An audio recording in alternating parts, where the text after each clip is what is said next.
One winter night at 9:30, cold, tired, and cross and muddy, I had come home too late to dine, and supper with cigars and wine was waiting in the study. There was a strangeness in the room, and something, white and wavy, was standing near me in the gloom. I took it for the carpet broom, left by that careless slavey. But presently the thing began to shiver and to sneeze, on which I said, "Come, come, my man, that a most inconsiderate plan, less noise there, if you please."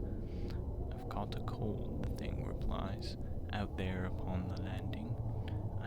I turned to look in some surprise, and there before my very eyes a little ghost was standing. He trembled when he caught my eye, and got behind a chair. "How came you here?" I said, "and why? I never saw a thing so shy. Come out, don't shiver there." He said, "I'll gladly tell you how, and also tell you why, but," here he gave a little bow, "you're in so bad a temper now, you'd think it all a lie.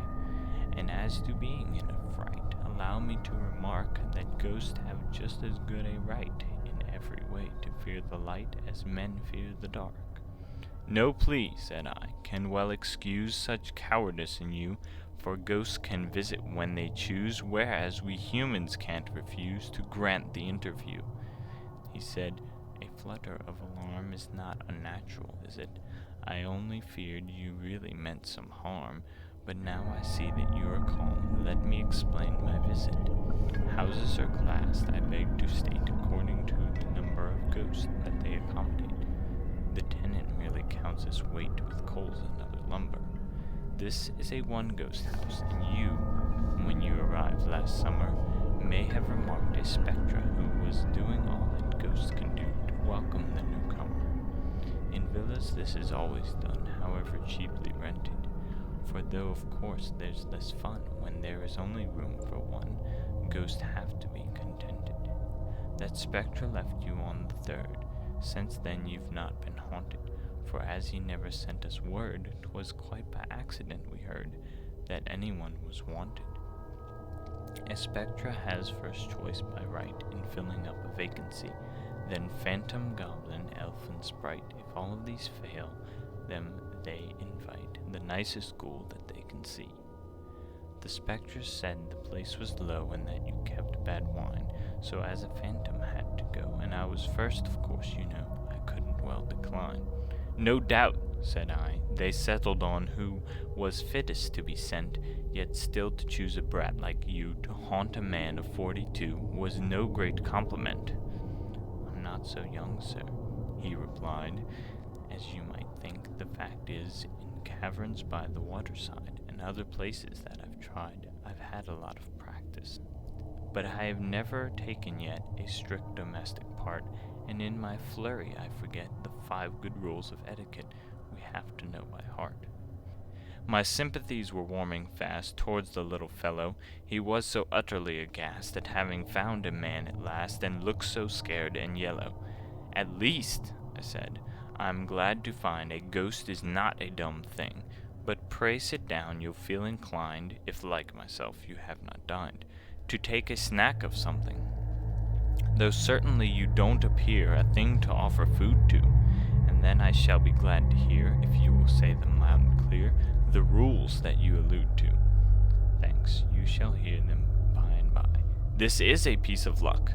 What may I offer you?" said I.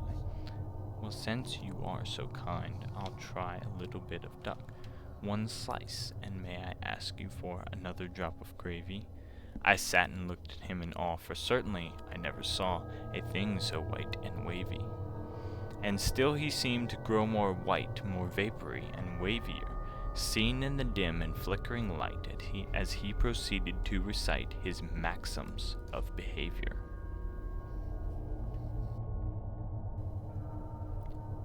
Canto 2. His 5 Rules. "My first, but don't suppose," he said, "I'm setting you a riddle, is, if your victim is in bed, don't touch the curtains at his head, but take them in the middle, and wave them slowly in and out, while drawing them asunder, and in a minute's time, no doubt, he'll raise his head and look about, with eyes of wrath and wonder. And here you must on no pretense make the first observation. Wait for the victim to commence. No ghost of any common sense begins a conversation. If he should say, "How came you here?" the way you began, sir, in such case your course is clear. "On the bat's back, my little dear," is the appropriate answer. If after this he says no more, you'd best perhaps curtail your exertions, go and shake the door, and then if he begins to snore, you'll know the thing's a failure. By day, if he should walk alone, at home or on a walk, you merely give a hollow groan to indicate the kind of tone in which you mean to talk. But if you find him with his friends, the thing is rather harder.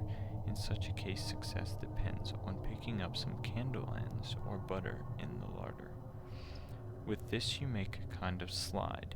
It answers best with sweet, on which you must contrive to glide and swing yourself from side to side. One learns how to do it. The second tells us what is right in ceremonious calls. First burn a candle or crimson light, a thing I quite forgot tonight, then scratch the door or walls. I said, "You'll visit here no more if you attempt the guy. I'll have no bonfires on my floor, and as for scratching at the door, I'd like to see you try." The third was written to protect the interest of the victim, and tells us, as I recollect, to treat him with grave respect and not to contradict him. "That's plain," said I, "as tear and treat to any comprehension. I only wish some ghost I've met would not so constantly forget the maxim that you mention." "Perhaps," he said, "you first transgressed the laws of hospitality. All ghosts instinctively detest the man that fails to treat his guest with proper cordiality. If you addressed a ghost as thing, or strike him with a hatchet, he is permitted by the king to drop all formal parleying, and then you're sure to catch it. The fourth prohibits trespassing where other ghosts are quartered, and those convicted of the thing, unless they're pardoned by the king, must instantly be slaughtered. That simply means be cut up small. Ghosts soon unite anew. The process scarcely hurts at all, no more than when you're what you call cut up by a review. The fifth is one you may prefer that I should quote entire. The king must be addressed as sir. This from a simple courtier is all the laws require. But should you wish to do the thing with out-and-out politeness, accost him as my goblin king, and always use in answering the phrase your royal whiteness. I'm getting rather hoarse, I fear, after so much reciting, so if you don't object, my dear, we'll try a glass of bitter beer. I think it looks inviting. Canto 3, Scaramouches. "And did you really walk," said I, "on such a wretched night? I've always fancied ghosts could fly, if not exactly in the sky, yet at a fairish height." "It's very well," said he, "for kings to soar above the earth, but phantoms often find that wings, like many other pleasant things, cost more than they are worth. Spectres, of course, are rich, and so can buy them from the elves, but we prefer to keep below. They're stupid company, you know, for any but themselves. For though they claim to be exempt from pride, they treat a phantom as if something quite beneath contempt, just as no turkey ever dreamt of noticing a bantam." "They seem too proud," said I, "to go to houses such as mine. Pray, how did they contrive to know so quickly that the place was low, and that I kept bad wine?" "Inspector Kobold came to you," the little ghost began. Here I broke in. "Inspector who?" "Inspecting ghosts is something new. Explain yourself, my man." "His name is Kobold," said my guest, "one of the spectre order. You'll very often see him dressed in a yellow gown, a crimson vest, and a nightcap with a border. He tried the Brocken business first. He caught a sort of chill, so came to England to be nursed, and here it took the form of thirst, which he complains of still. Port wine he says, when rich and sound, warms his bones like nectar, and as the inns where it is found are his especial hunting ground, we call him the inn spectre. I bore it like a man, this agonizing witticism, and nothing could be sweeter than my temper till the ghost began some most provoking criticism. Cooks need not be indulged in waste, yet still you'd better teach them. Dishes have some sort of taste. Pray, why are all the cruets placed where nobody can reach them? That man of yours will never earn his living as a waiter. Is that queer thing supposed to burn? It's far too dismal a concern to call a moderator. The duck was tender, but the peas were very much too old. And just remember, if you please, the next time you have toasted cheese, don't let them send it cold. You'll find the bread improved, I think, by getting better flour, and have you anything to drink that looks a little less like ink and isn't quite so sour. Then peering round with curious eyes, he muttered, "Goodness gracious," and so went on to criticize. Your room's an inconvenient size, it's neither snug nor spacious. That narrow window, I expect, serves but to let the dusk in. But please, said I, to recollect 'twas fashioned by an architect who's pinned his faith on Ruskin. I don't care who he was, sir, or on whom he pinned his faith, constructed by whatever law, so poor a job I never saw, as I'm a living wraith. What a remarkable cigar! How much are they a dozen? I growled. No matter what they are, you're getting as familiar as if you were my cousin. Now that's a thing I will not stand, and so I tell you flat. Aha, said he, we're getting grand. Taking a bottle in his hand, I'll soon arrange for that. And here he took careful aim and gaily cried, Here goes! I tried to dodge it as it came, but somehow caught it all the same, exactly on my nose, and I remember nothing more than I can clearly fix, till I was sitting on the floor repeating, 2 and 5 are 4, but 5 and 2 are 6. What really passed I never learned nor guessed, I only know that when at last my sense returned, the lamp neglected dimly burned, the fire was getting low. Through driving mist I seemed to see a thing that smirked and smiled, and found that he was giving me a lesson in biography, as if I were a child. Canto 4. His Nurture. Oh, when I was a little ghost, a merry time had we, each seated on his favorite post, we chumped and chawed the buttered toast they gave us for our tea. That story is in print, I cried. Don't say it's not, because it's known as well as Bradshaw's Guide. The ghost uneasily replied he hardly thought it was. It's not a nursery rhymes, and yet I almost think it is. 3 little ghostesses were set on a postesses, you know, and ate their buttered toastesses. I have the book, so if you doubt it, I turned to search the shelf. Don't stir, he cried, we'll do without it. I now remember all about it. I wrote the thing myself. It came out in a monthly, or at least my agent said it did. Some literary swell who saw it seemed to think it adapted for the magazine he edited. My father was a brownie, sir. My mother was a fairy. The notion had occurred to her that children would be happier if they were taught to fairy. The notion soon became a craze, and when it once begun, she brought us all out in different ways. One was a pixie, 2 were fays, another was a banshee. The fetch and kelpie went to school and gave a lot of trouble. Next came a poltergeist and ghoul, and then 2 trolls, which broke the rule, a goblin and a double. If that's a snuff-box on the shelf, he added with a yawn, I'll take a pinch. Next came an elf, and then a phantom, that's myself, and last a leprechaun. One day some spectres chanced to call, dressed in the usual white. I stood and watched them in the hall, and couldn't make them out at all. They seemed so strange a sight. I wondered what on earth they were. They looked all head and sack, but Mother told me not to stare, and then she twitched me by the hair and punched me in the back. Since then I've often wished that I had been a spectre born, but what's the use? He heaved a sigh. They are ghost nobility, and on us they look with scorn. My phantom life was soon begun. When I was barely 6, I went out with an older one, and just at first I thought it was fun and learned a lot of tricks.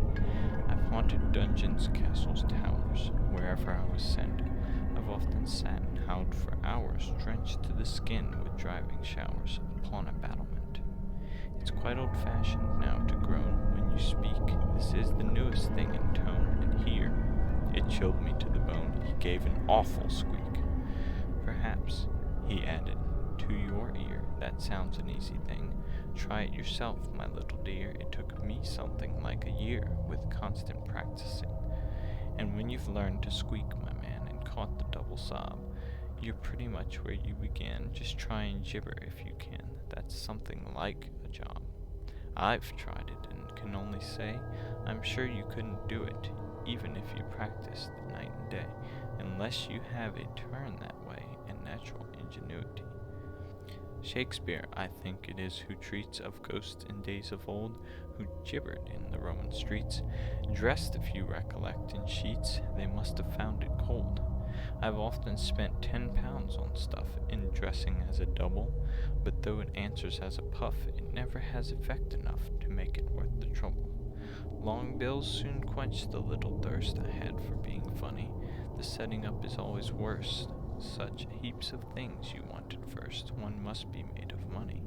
For instance, take a haunted tower with skull, crossbones, and sheet, blue lights to burn, say, 2 an hour, condensing lens of extra power, and set of chains complete. What with the things you have to hire, the fitting on the robe, and testing all the colored fire, the outfit of itself would tire the patience of a Job. And then they're so fastidious, the haunted house committee. I've often known them to make a fuss because a ghost was French or Russ, or even from the city. Some dialects are objected to, for one the Irish brogue is, and then for all you have to do, £1 a week they offer you, and find yourself in bogies. Canto 5, Bickerment. Don't they consult the victims, though? I said. They should by rights give them a chance, because you know the taste of people differs so, especially in sprites. The phantom shook his head and smiled. Consult them? Not a bit. 'Twould be a job to drive one wild, to satisfy one single child. There'd be no end to it. Of course you can't leave children free, said I, to pick and choose, but in the case of men like me, I think mine host might be fairly allowed to state his views. He said, it really wouldn't pay. Folk are so full of fancies. We visit for a single day, and whether then we go or stay depends on the circumstances. And though we don't consult mine host before the thing's arranged, still if he often quits his post, or is not a well-mannered ghost, then you can have him changed. But if the host's a man like you, I mean a man of sense, and if the house is not too new, why, what has that, said I, to do with a ghost's convenience? A new house does not suit, you know. It's such a job to trim it. But after 20 years or so, the wainscotings begin to go, so 20 is the limit. To trim was not a phrase I could remember having heard. Perhaps, I said, you'll be so good as to tell me what is understood exactly by that word. It means the loosening all the doors, the ghost replied and laughed. It means the drilling by scores in all the skirting boards and floors to make a thorough draught. You'll sometimes find that 1 or 2 are all you really need to let the wind come listening through, but here there'll be a lot to do. I faintly gasped. Indeed! If I had been rather later, I'll be bound, I added, trying most unsuccessfully to smile. You'd been busy all this while, trimming and beautifying? Why no, said he. Perhaps I should have stayed another minute, but still no ghost that's any good without any introduction would have ventured to begin it. The proper thing, as you were late, was certainly to go, but with the roads in such a state, I got the night mayor's leave to wait for half an hour or so. Who's the night mayor? I cried, instead of answering my question. Well, if you don't know that, he said, Either you never go to bed, or you've a grand digestion. He goes about and sits on folk that eat too much at night. His duties are to pinch and poke and squeeze them till they nearly choke. I said, it serves them right. And folk who sup on things like these, he muttered, eggs and bacon, lobster and duck, and toasted cheese. If they don't get an awful squeeze, I'm very much mistaken. He is immensely fat, and so well suits the occupation. In point of fact, if you must know, we used to call him years ago the mayor and corporation. The day he was elected mayor, I know that every sprite meant to vote for me, but did not dare. He was so frantic with despair and furious with excitement. When it was over, for a whim, he ran to tell the king, and being the reverse of slim, a 2-mile trot was not for him a very easy thing. So to reward him for his run, as it was baking hot and he was over 20 stone, the king proceeded, half in fun, to knight him on the spot. 'Twas a great liberty to take. I fired up like a rocket. He did it just for punning's sake. The man, says Johnson, that would make a pun would pick a pocket. A man, said he, is not a king. I argued for a while and did my best to prove the thing, the phantom merely listening with a contemptuous smile. At last, when breath and patience spent, I had recourse to smoking. Your aim, he said, is excellent, but when you call it an argument, of course you're only joking. Stung by his cold and snaky eye, I roused myself at length to say, at least I do defy the veriest skeptic to deny that union is strength. That's true enough, said he, yet stay. I listened in all meekness. Union is strength, I'm bound to say. In fact, the thing's as clear as day, but onions are a weakness. Canto 6. Discomfiture. As one who strives a hill to climb, who never climbed before, who finds it in a little time, grow every moment less sublime, and votes the thing a bore, yet having once begun to try, dares not desert his quest, but climbing ever keeps his eye on one small hut against the sky, wherein he hopes to rest, who climbs till nerve and force are spent with many a puff and pant, who still as rises the ascent in language grows more violent, although in breath more scant, who climbing gains at length the place that crowns the upward track, and entering with unsteady pace receives a buffet in the face that lands him on his back, and feels himself like one in sleep, glides swiftly down again, a helpless weight from steep to steep, till with a headlong giddy sweep he drops upon the plain. So I, that had resolved to bring conviction to a ghost, and found it quite a different thing from any human arguing, yet dared not quit my post, but keeping still the end in view to which I hoped to come, I strove to prove the matter true by putting everything I knew into an axiom, commencing every single phrase with therefore or because. I blindly reeled 100 ways about the syllogistic maze, unconscious where I was. Quoth he, that's a regular claptrap, don't bluster any more. Now do be cool and take a nap. Such a ridiculous old chap was never seen before. You're like a man I used to meet, who got one day so furious, in arguing the simple heat, scorched both his slippers off his feet. I said, that's very curious. Well, it is curious, I agree, and sounds perhaps like fibs, but still it's true as true can be, as sure your name is Tibbs, said he. I said, my name's not Tibbs. Not Tibbs, he cried. His tone became a shade or two less hearty.